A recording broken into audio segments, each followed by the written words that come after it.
जी, बिस्मिल्लाहिर्रहमानिर्रहीम। अल्लाहुम्मा सल्ली अला मुहम्मदिन व अला आलि मुहम्मद। व्यूअर्स, आप देख रहे हैं UK immigration laws with Zahid Chaudhry. ये प्रोग्राम आपको पता है कि जी थर्सडे को यूके मकामी वक्त के मुताबिक आप लोगों की खिदमत में पेश करता हूँ।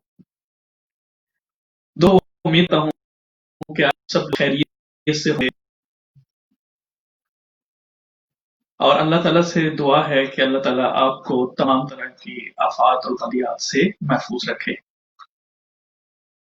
ये प्रोग्राम आप इसके फॉर्मेट से बखूबी वाकिफ होंगे कि इसमें कोशिश मेरी ये होती है कि जो सवालात आज आप पूछते हैं डिफरेंट तरीके से, उनके जवाबात मैं आपको देता हूं ताकि आप लोगों को कोई भी अगर आपने डिसीजन लेना है तो आप वेल इन्फॉर्म्ड हो, क्योंकि जब आप वेल इन्फॉर्म्ड होते हैं तो फिर आप एक बेहतर डिसीजन जो है वो ले सकते हैं।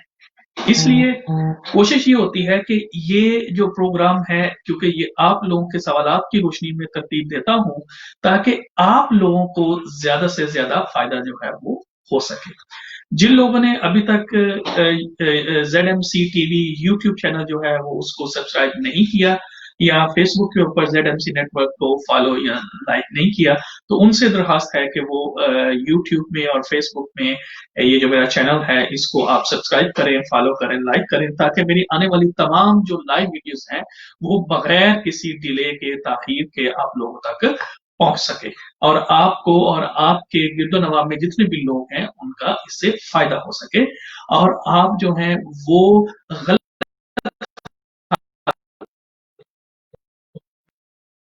जाने से क्योंकि बहुत सारी जो है इंक्वायरीज आ रही हैं वो है स्टूडेंट वीजे के हवाले से। तो मैंने सोचा कि आज इसमें मैं आपको एक ब्रीफ ओवरऑल जो इंफॉर्मेशन है वो मैं दे दूं ताकि आप लोगों को पता चल जाए कि अगर आप यूके में पढ़ने के लिए आना चाहते हैं तो ऐसी सूरत हाल में आप क्या कर सकते हैं। इसलिए पहली बात तो यह है कि आपको पता है कि यूके में लॉज में बहुत बड़ी चेंजिंग्स जो हैं वो आई हैं। अब स्टूडेंट वीजा भी और वर्क रिलेटेड वीजा जो हैं उनके लिए नए लॉज जो हैं वो अब मौजूद हैं और अब जो नई एप्लीकेशंस होंगी वो इन्हीं नए लॉज के तहत होंगी। वो जो पहले Tier 4 जनरल स्टूडेंट वीजा होता था वो अब खत्म हो चुका है और उसको रिप्लेस किया है स्टूडेंट वीजे ने और चाइल्ड स्टूडेंट वीजे ने। ठीक है, ये दो अलग अलग कैटेगरीज है। तो बहुत सारे लोग पूछते हैं जी यूके पढ़ने आना चाहता हूं मैं करूं क्या। ठीक है जी, इसके लिए मोटी मोटी बातें मैं आपको बता देता हूं। सबसे पहले तो आपके पास एक कंफर्मेशन ऑफ स्टडीज होनी चाहिए, जिसको हम कैश लेटर भी कहते हैं, यानी confirmation of acceptance for studies, CAS confirmation of acceptance for studies. यानी आपके पास सादा अल्फाज में आपके पास यूके के अंदर जो इंस्टीट्यूशन है उनमें आपके पास पढ़ने का ऑफर मौजूद होना चाहिए। ठीक है, सबसे पहली बात जो है वो आपके जहन में ये आ जाए। अच्छा, ये पूछा फिर जाता है जी कि ये कैसे हमें मिलेंगी। देखें दोस्तों, मैं अक्सर यह कहा करता हूं कि आप थोड़ी सी मेहनत आप जरा खुद भी किया करें। आप एजेंट हजरात के हथे चढ़ जाते हैं कि जी आप हमारा एडमिशन करा दें। उन्होंने क्या करना होता है, उन्होंने भी वही तरीका अडॉप्ट करना होता है जो मैं आपको बता रहा हूं और इसमें आपका जो एडिशनल खर्चा है वो बच सकता है।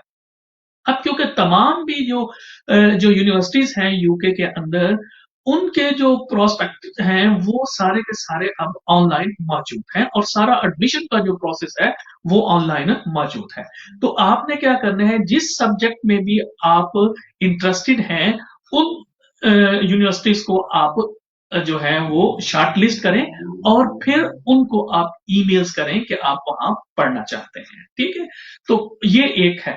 अच्छा, दूसरी जो बात है वो है आपके पास इंग्लिश लैंग्वेज आपको होनी चाहिए।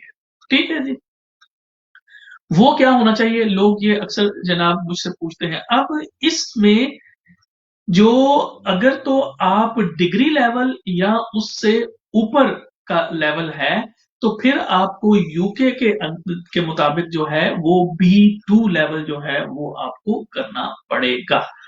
और अगर अगर आपका जो कोर्स है वो डिग्री लेवल से कम है, तो वो आपको equivalent to B1 English course जो है वो करना पड़ेगा। ठीक है। अब इसमें जो चेंज आई है वो एक ये चेंज आई है कि जो हायर एजुकेशन प्रोवाइडर्स हैं, उनको होम ऑफिस ने ये और लॉ ने ये अलाउ किया है कि वो स्टूडेंट को की जो इंग्लिश की जो उनकी एबिलिटी है वो खुद भी उनको असेस कर सकते हैं। तो उसके लिए क्या है कि कोई भी यूनिवर्सिटी या कोई भी इंस्टीट्यूशन जो हायर एजुकेशन प्रोवाइडर है, वो आपको कोई और टेस्ट करने के लिए भी कह सकता है कि जी आप ये टेस्ट करें जिससे हम सेटिस्फाई होंगे। तो उनके पास ये इख्तियार है कि वो भी आपको अब असेस कर सकते हैं किसी। लेकिन लोग जो है वो इसको गलत अफवाहें जो है वो फैला रहे हैं कि जी इंग्लिश टेस्ट अब खत्म हो गया है। नहीं, उस जो यूनिवर्सिटी कोई टेस्ट जो असेसमेंट करेगी भी या कोई टेस्ट डिफरेंट प्रपोज भी करेगी, वो भी लेवल अगर वही डिग्री लेवल है या उससे ऊपर है तो B2 लेवल है, उसके नीचे है तो फिर B1 लेवल है। तो लेवल वही होगा, सिर्फ टेस्ट डिफरेंट हो सकता है। अब क्योंकि ज्यादातर जो है, अब होता यह है कि जो होम ऑफिस है वो सिर्फ आइल्स को उन्होंने अलाउ किया हुआ है कि वो उसको टेस्ट को वो एक्सेप्ट करेंगे अगर आप यूके से बाहर से आप अप्लाई कर रहे हैं। और अगर यूके के अंदर से आप अप्लाई कर रहे हैं तो फिर सिर्फ जो अवॉर्डिंग बॉडी है वो ट्रिनिटी कॉलेज की जो है वो जो आपका सर्टिफिकेट होगा उसको एक्सेप्ट किया जाएगा। तो ये तो एक इंपॉर्टेंट चीज है कि आप नंबर वन के आपके पास जो है वो कैश लेटर यानी confirmation of acceptance for studies यानी ऑफर लेटर आपके पास यूनिवर्सिटी से होना चाहिए। नंबर टू, इंग्लिश टेस्ट आपने पास किया होना चाहिए। नंबर थ्री जो इंपॉर्टेंट चीज है वो है मेंटेनेंस। ठीक है जी, कि मेंटेनेंस आपके पास होनी चाहिए। अच्छा, ये मैं अभी क्योंकि एंट्री क्लियरेंस की बात कर रहा हूं, फिर जो अगर आप यूके के अंदर मौजूद है उसके ऊपर भी मैं बात करूंगा। अगर आप जो है वो एंट्री क्लियरेंस यानी यूके के बाहर से आप अप्लाई कर रहे हैं, तो याद रखिएगा कि वहां पे कुछ लोग ये भी अफवाह घुमा रहे हैं कि जनाब, खिला रहे हैं कि जनाब अब मेंटेनेंस की जरूरत नहीं है, पैसों की जरूरत नहीं है। जनाब ऐसा नहीं है, बिल्कुल ऐसा नहीं है। अगर आप एंटी क्लियरेंस के लिए अप्लाई कर रहे हैं तो आपको वही क्राइटेरिया है कि आपको 1 साल की आपकी जो ट्यूशन फी है कॉलेज यूनिवर्सिटी की वो आपको पे करनी है। और दूसरा फिर 9 मंथ के लिए आपको मेंटेनेंस जो है वो आपको देनी है। ठीक है जी, वो आपको शो करनी है। वो अभी आजकल जो है वो ये है कि अगर आपकी जो यूनिवर्सिटी या आपका इंस्टीट्यूशन जो है वो लंदन में है, तो आपको 1334 पाउंड पर मंथ। अब इसको आप 9 से मल्टीप्लाई कर लें तो आपको पता चल जाएगा। ये लंदन और सराउंडिंग एरियाज का मतलब है कि लंदन और उसकी जो 30+ बारोज हैं उनके अंदर अगर आपका इंस्टीट्यूशन है तो फिर आपको जो मंथली है वो है 1334। तो ये आपको जो है वो बतानी पड़ेगी कि यानी 9 मंथ के लिए। तो आप इसको यानी 1334 को आप मल्टीप्लाई करें 9 से तो ये आपको दिखानी पड़ेगी। ठीक है। अगर आपका लंदन और उसके बारों से बाहर आपका इंस्टीट्यूशन है तो ऐसी सूरत में जो है वो मेरे ख्याल में 1023 पाउंड है पर मंथ। और ये भी आपको 9 मंथ के लिए आपको दिखानी पड़ेगी अपने अकाउंट के अंदर। और ये पैसा जो है ये भी आपके अकाउंट के अंदर जो है वो 28 डेज तक पड़ा रहना जरूरी है। ठीक है जी, ये आपको ये आपके लिए जरूरी है। तो कैश लेटर हो गया यानी ऑफर हो गई आपकी, फिर उसके बाद आपकी इंग्लिश टेस्ट हो गया जनाब, और उसके बाद फिर हो गई आपकी जो है वो मेंटेनेंस। अब आ जाते हैं, देखें वो लोग जो कि यूके के अंदर मौजूद है। ठीक है जी, और अगर तो उन्होंने पहले अपना इंग्लिश टेस्ट जो है वो होम ऑफिस को प्रूव कर दिया हुआ है, तो उनको दोबारा से करने की जरूरत नहीं है। इसी तरीके से अगर उनके पास कोई लॉन्ग टर्म वीजा, यानी इसमें 12 मंथ या उससे ज्यादा का उनके पास अगर वीजा है, तो फिर उनको ये जो मेंटेनेंस फंड है वो साबित करने की भी जरूरत नहीं। ठीक है, ये एंटी क्लियरेंस में तो हर सूरत में आपने जो है वो शो करना है। लेकिन अगर आप यूके के अंदर ही मौजूद हैं, तो ऐसी सूरत हाल में आपने क्या करना है कि आपको इंग्लिश टेस्ट भी अगर आपने पहले से साबित किया हुआ है उसमें, और मेंटेनेंस अगर यानी 12 मंथ्स या उससे ज्यादा अगर आप के पास वीजा है, तो फिर आपको करने की जरूरत नहीं है। इसी तरीके से अगर आप एंटी क्लियरेंस यानी यूके के बाहर से अप्लाई कर रहे हैं, तो आप अपना कोर्स शुरू होने से 6 महीने पहले आप अप्लाई कर सकते हैं। ठीक है जी। और अगर आप यूके के अंदर हैं, तो फिर आप जो है आप जो है वो आप 3 महीने अपना कोर्स शुरू होने से पहले अप्लाई कर सकते हैं। ठीक है जी। फिर यह है कि स्विचिंग, अगेन ये है कि अगर आप यूके के अंदर मौजूद हैं और आपके पास 12 मंथ से ज्यादा का अगर यानी लॉन्ग वीजा आपके पास मौजूद है, तो आप स्टूडेंट वीजे में स्विच कर सकते हैं। आपको यूके छोड़ के वापस जाने की जरूरत नहीं है। आप यहीं से रहते हुए आप जो है उसको स्विच कर सकते हैं अगर आप करना चाहते हैं। लेकिन ऑब्वियसली अगर आप शॉर्ट टर्म वीजे पे हैं, जैसे मतलब स्टूडेंट वीजे पे हैं या इस तरह से वीजे पे हैं, तो उस ऐसी सूरत हाल में फिर स्विचिंग जो है वो आपको अलाउ नहीं होगी। इसी तरीके से फिर एक जो कैप लगाई गई थी, आप कितना अरसा स्टूडेंट वीजे पर रह सकते हैं 8 साल का, उसको भी खत्म कर दिया गया है नए कानून के मुताबिक। और अब आप 8 साल से ज्यादा अरसा जो है वो आप रह सकते हैं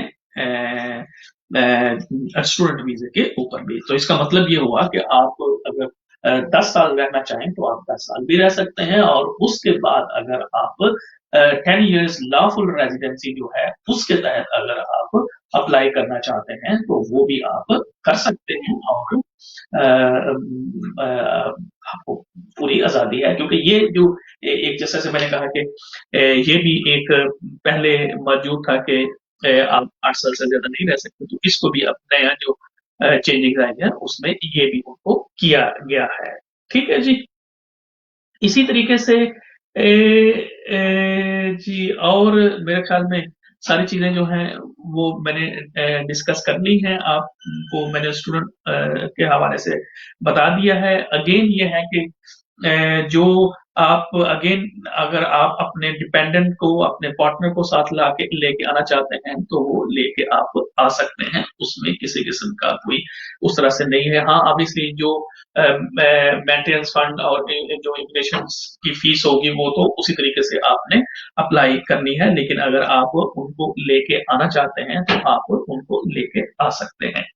इसी तरीके से जी इसमें जो है कुछ आपको वो पहले की पता है मेरे ख्याल में, उसकी तरफ मुझे जाने की जरूरत नहीं है कि कुछ जो कंट्रीज हैं जो कि इंग्लिश स्पीकिंग कंट्रीज हैं, ऑब्वियसली उनको इंग्लिश की जरूरत नहीं, उसमें उन्होंने आयरलैंड और माल्टा जो है उसको भी शामिल किया है, लेकिन ये कोई नहीं उन लोगों के लिए जो है वो इम्पोर्टेंस हो सकती है। लेकिन बहरहाल, लेकिन ये मैंने आपको बता दिया है कि अगर आप आयरलैंड से या माल्टा से हैं, तो फिर आप कंसिडर किया जाएगा कि आप, उसकी पूरी एक लिस्ट है जो कि होम ऑफिस ने दी हुई है, तो वो अगर आप कहेंगे तो किसी दिन उसी के ऊपर पूरा आपको मैं बता दूंगा कि किस तरीके से आपने उसको करना है। ठीक है जी।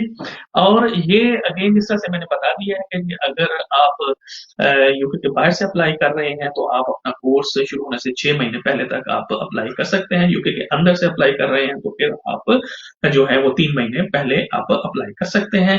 ऑफ कोर्स आपको इसकी फीस जो है, होम ऑफिस की फीस जो है, वो एप्लीकेशन फीस जो है वो बदलती रहती है, तो जब भी आप करें तो वो देख लें कि करेक्ट फीस जो है वो आपने अप्लाई करनी है। इसके अलावा इसके साथ जो है वो आपका इमिग्रेशन हेल्थ चार्जेस, जिसको आप एनएचएस के सरचार्ज भी आम लफ्जों में कहा जा सकता है, तो वो भी आपने इसके अंदर जो है वो करवाने हैं। ठीक है जी। एक्सटेंशन का जो है वो मैंने आपको बता दिया है कि जी पहले जिस तरह से होता था कि जी उसको आप 8 साल जो है उसको कि ज्यादा इसको नहीं कर सकते थे, तो अब वो नहीं है, आप उसको कर सकते हैं। हाँ, उसी तरीके से ये है कि आपको प्रोग्रेशन जो है वो शो करनी पड़ेगी कि अगर आपने सपोज करें लेवल 3 के बाद आप 5 पे जाना चाहते हैं तो 5 पे आप जा सकते हैं, 7 करना चाहते हैं तो 7 पे आप जा सकते हैं, मास्टर करना चाहते हैं तो उस पे आप जा सकते हैं, पीएचडी में जा सकते हैं, किसी तरीके से और कोई ऐसा कोर्स है जो कि आप जिस कोर्स आपने प्रीवियसली किया है उससे रिलेटेड है, उसके साथ लिंक करता है, तो उसमें भी आप जो है वो एक्सटेंशन के लिए अप्लाई कर सकते हैं। तो एक जो चीज है वो, क्योंकि अब इन्होंने जो मैं समझता हूँ कि इम्पोर्टेंट चेंज जो है वो इस साल इंट्रोड्यूस कराई है कि अगर आप जो है आने वाले सितंबर में आप क्वालिफाई करते हैं, यानी आप ग्रेजुएशन पूरी करते हैं या आप मास्टर डिग्री करते हैं, तो फिर ये आपको जो है वो 2 साल के लिए आपको जो है वो ग्रेजुएट स्कीम के तहत आपका वीजा एक्सटेंड हो जाता है, जिसको पुराने जमाने में हम पोस्ट स्टडी वर्क वीजा कहते थे, अब वो ग्रेजुएशन स्कीम के तहत वो वीजा एक्सटेंड होगा। और अगर आप पीएचडी आपने कंप्लीट की है तो वो जो आपको जो वीजा है वो भी जो है वो 5 साल के लिए एक्सटेंड हो सकता है।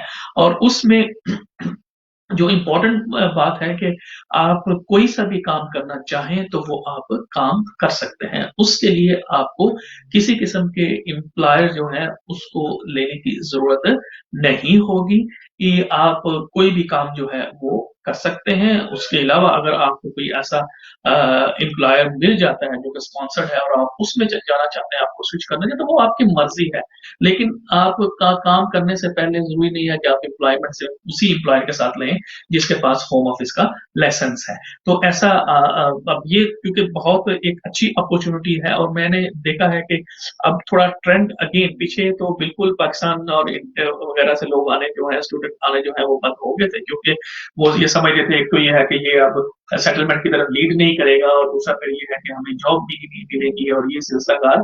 तो अब क्योंकि ये इन्होंने इनिशिएटिव लिया है नया, तो इसलिए मैं समझता हूँ कि अभी थोड़ा इसमें फर्क पड़ा है, और हमने देखा है कि ये जो लोग आ रहे हैं स्टूडेंट वीजे के ऊपर, उनकी तादाद बढ़ी है। ठीक है जी। अगेन मैं आपको ये जरूर करूंगा, मुझे क्योंकि ऐसी इंफॉर्मेशन मिली है कि कुछ एजेंट हजरात लोग जो हैं उन्होंने कंट्रीज के अंदर जो है वो अपने अब दफातर खोल लिए हैं, और वहां पे वो मिसलीड कर रहे हैं लोगों को। देखें, अगर आप जेन्युइन स्टूडेंट हैं और पढ़ने के लिए आना चाहते हैं और आपके पास वो मेंटेनेंस मौजूद है, तो फिर आप थोड़ी सी खुद मेहनत करें। ठीक है, थोड़ी सी खुद मेहनत करें, और आप अपना बहुत सारा जो हार्ड अर्न मनी है अपना, आपके वालदेन का, वो बचा सकते हैं। ये प्रोग्राम करने का मकसद भी सिर्फ ये होता है कि आप लोग जो है उनको इंफॉर्मेशन दी। इसके अलावा बहुत सारे लोग, मुझे खुशी होती है कि पाकिस्तान के इवन दूर दराज इलाकों से लोग जो है वो सवाल खासतौर पर जो प्रोफेशनल है वो पूछ रहे हैं, जो स्टूडेंट है वो पूछ रहे हैं। तो मुझे ये लगता है कि जो ये प्रोग्राम करने का मकसद है वो अल्हम्दुलिल्लाह पूरा जो है वो हो रहा है, और लोगों तक मेरी बात जो है वो पहुंच रही है। फिर भी यूके के अंदर कोई भी आपका मसला है, चाहे वो स्टूडेंट वीजे के हवाले से हो, चाहे वो टीयर 2 के हवाले से हो, जो नया वर्क रिलेटेड जो सिस्टम जनवरी से शुरू हो रहा है उसके हवाले से हो, असाइलम के हवाले से हो, स्पाउस वीजे के हवाले से हो, यानी कोई भी यूके के लॉ से, फैमिली लॉ जिसमें डिवोर्स आ जाती है, जिसमें बच्चों के कॉन्ट्रैक्ट मैटर्स आ जाते हैं, तो आप फील फ्री, ये सर्विसेज जो है वो आप लोगों के लिए फ्री जो है वो मौजूद है। और सिर्फ मुल्तमिस हूँ आप लोगों से कि अगर आप लोगों को प्रोग्राम पसंद आए तो सिर्फ मेरे लिए दुआ कर दिया करें, ताकि मैं इसी तरीके से आप लोगों की खिदमत जो है वो मैं करता करता रहूं। तो उम्मीद करता हूं कि आज का प्रोग्राम जो है वो आपको पसंद आएगा, और क्योंकि खास तौर पर आज वो सवालों का सिलसिला मैंने नहीं रखा, क्योंकि स्टूडेंट के हवाले से बहुत सारी इंक्वायरीज आ रही थी और वो लोग पूछ रहे थे, और कुछ मिसकंसेप्शन जैसे मैंने कहा कि ये मेंटेनेंस के ऊपर जो है वो, और इंग्लिश टेस्ट के ऊपर थी, तो मैंने सोचा कि आज सिर्फ जो है वो मैं जो हूँ वो आपको मैं बता दूं। तो मैं फिर इसको रिकैप कर देता हूँ ताकि आप लोगों को पता चल जाए। जो लोग जो हैं वो एंटी क्लियरेंस स्टूडेंट पे आएंगे, बिल्कुल उन्होंने वही इंग्लिश टेस्ट भी पास करना है, और उन्होंने मेंटेनेंस जो है वो भी शो करनी है। सिर्फ यह है कि यूनिवर्सिटीज को अभी इख्तियार दिया गया है कि अगर वो चाहें तो वो डिफरेंट टेस्ट के जरिए स्टूडेंट को जो है वो असेस कर सकते हैं, लेकिन फिर भी लेवल उनका B1 और B2 ही होगा, लेकिन हो सकता है कि यूनिवर्सिटी आपको डिफरेंट टेस्ट करने के लिए कहे, तो वो ये है। हाँ, अगर आप यूके के अंदर मौजूद हैं तो फिर आप ने, और अगर आपने पहले जो है वो इंग्लिश प्रोफेंसी जो है वो प्रूव कर दी हुई है, तो आपको दोबारा करने की जरूरत नहीं है। इसी तरीके से मेंटेनेंस अगर आपके पास 12 महीने और उससे ज्यादा का वीजा है तो फिर भी आपको मेंटेनेंस दोबारा शो करने की जरूरत नहीं है। इसके अलावा जितनी भी बता वो भी लेकिन उसमें भी आपको प्रोग्रेशन जो है वो शो करनी पड़ेगी। तो मैंने इसको रिकअप कर दिया है, फिर भी कोई सवाल हो तो आप मुझसे जिस तरह से आप पहले पूछ रहे हैं वो आप मुझसे पूछ सकते हैं। टिल नेक्स्ट थर्सडे अपना, अपने गिरदोनवा के लोगों का ख्याल रखिएगा, और अपने दोस्त, अपने भाई जाहिद चौधरी को इजाजत दीजिएगा। और जाते जाते ये जरूर कहूंगा कि आपने अगर अभी तक मेरा YouTube channel ZMC network, ZMC TV और फेसबुक पे ZMC नेटवर्क जो है उसको सब्सक्राइब नहीं किया, लाइक और फॉलो नहीं किया, तो प्लीज उसको कर लें, ताकि मेरी आने वाली तमाम जो वीडियोस हैं वो बगैर किसी डिले के आप तक पहुंच सके। अल्लाह